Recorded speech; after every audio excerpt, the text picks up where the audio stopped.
As you can see, I left a little bit of chunks because these avocados are like they're really tough right now. So they're gonna be a little plump, but at least you get more of a bite to the avocado. Which is texture to your burger. Exactly. So nothing bad with that.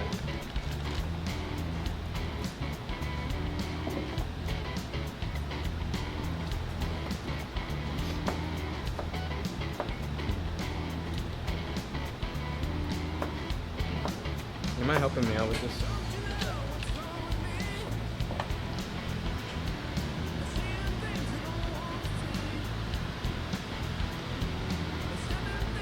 I like this messy. Maybe more so, black pepper, more lime.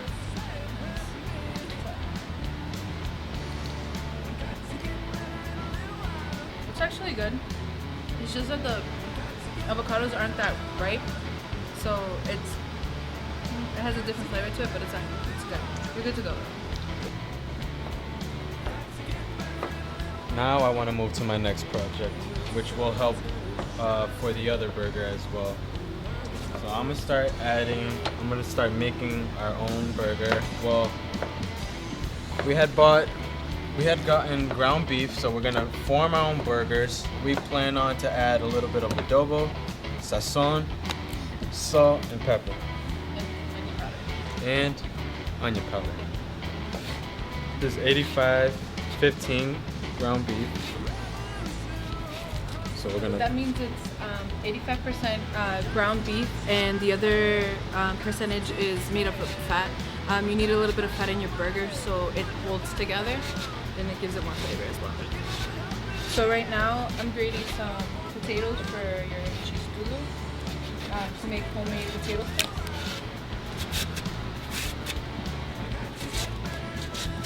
And these are easy. You're just gonna get them like this, and you're just gonna fry them really quickly.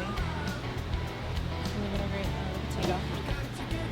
And again, you can keep the skin on.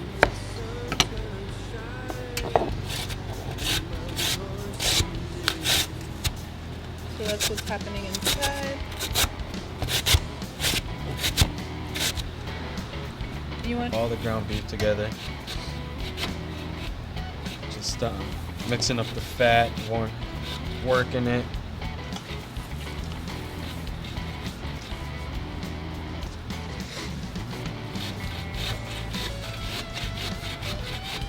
Have you ever made your own burger before? Yeah, I like making them at home.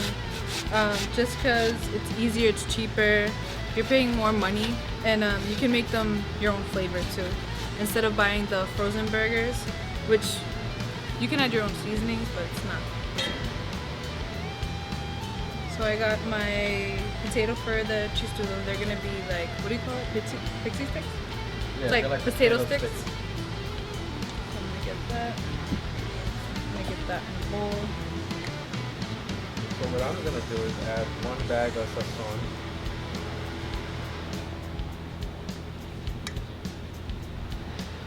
Add 1 bag of sazon. Get that all around.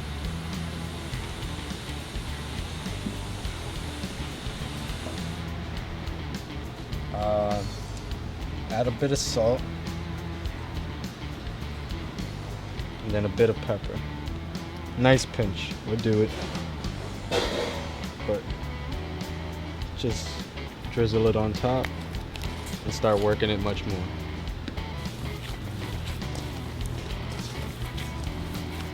And what I want to do is I want to get to make enough burgers to feed for a good couple of people.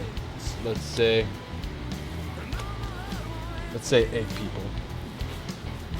So I'm gonna work it, and then I'm gonna start forming the burgers.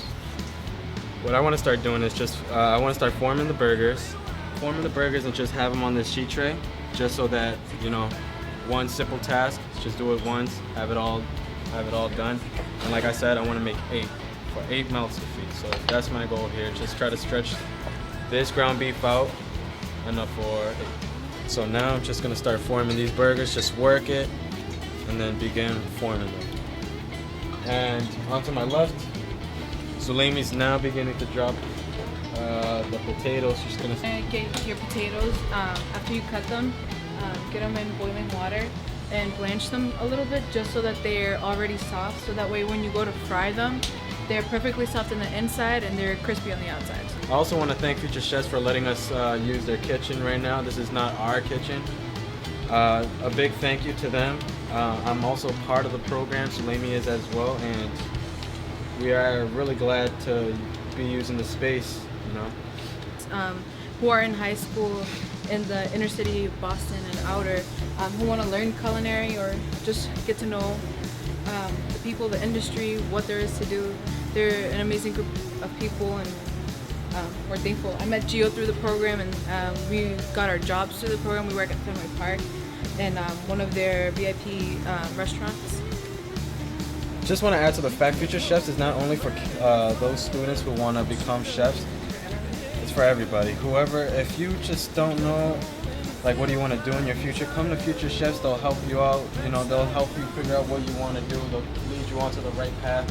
I know they helped me a lot. They got me pretty far. And if it wasn't for them, I probably wouldn't even be here doing this video for you guys. You know, making food, you know. And honestly, thank you. So it's actually my pleasure.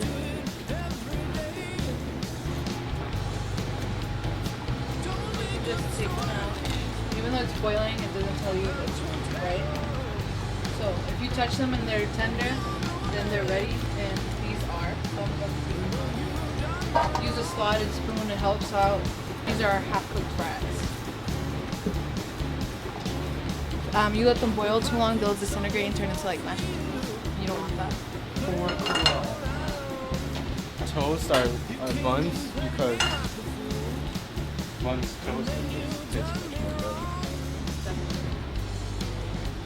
better. One nacho burger. So I like to use a knife with teeth, especially for bread. Cuts it much more better. We have sandy buckets just to make sure we're sanitized, keep everything clean. So what I'm gonna start doing is just wipe down everything. So I have the bread here.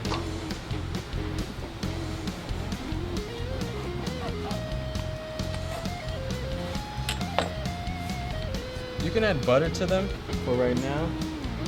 Zulemi's doing that. So we're gonna start toasting them. Before you start toasting them, you want to get your pan really hot and drop your butter, but you don't want to let it burn, so you want to keep an eye on it, move it around. I got 2 pans going. I don't have a big enough pan, but if you do, that'd be great. Also, if you guys have a grill or a flat top, whatever you guys have to cook on, that'd be great. But for right now, we're using 2 pans.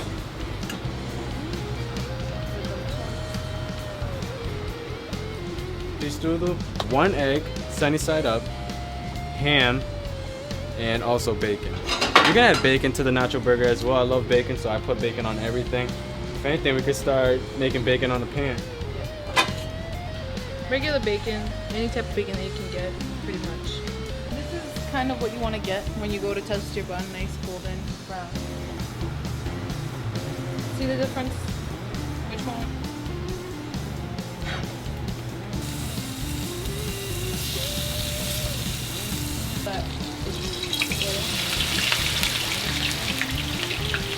And have a bowl or a plate ready with some paper towel, just so that when you're ready to pick it up, it takes away all that oil. You're gonna leave them in your pan until they come up and get golden. And you want to pick them up. Bacon so good.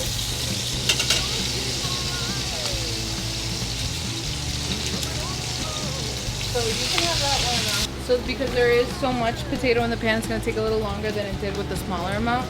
But it's okay. You don't want to heat up the pan too much, because then it'll turn really brown and burn your oil and your food. So I'm gonna start, like, after I'm done cooking off some bacon, I want to start cooking off this ham, because everything that we need for the nacho burger is all set. I just want to get the burgers going right now. How a nacho burger is done and how a cheese burger is done. right now I'm taking some restaurant style white corn tortilla chips.